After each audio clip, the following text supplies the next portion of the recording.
Sabéis que soy candidato a la alcaldía de Fraga, sabéis que quiero ser alcalde y sabéis también que estamos trabajando conjuntamente, escuchando a todas y cada una de las asociaciones de Fraga.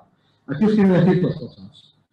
Si los ciudadanos me dan la confianza y soy alcalde de Fraga, me comprometo aquí a apoyar todas vuestras iniciativas con los recursos municipales, las infraestructuras municipales y con ayudas municipales a través de dinero de subvenciones.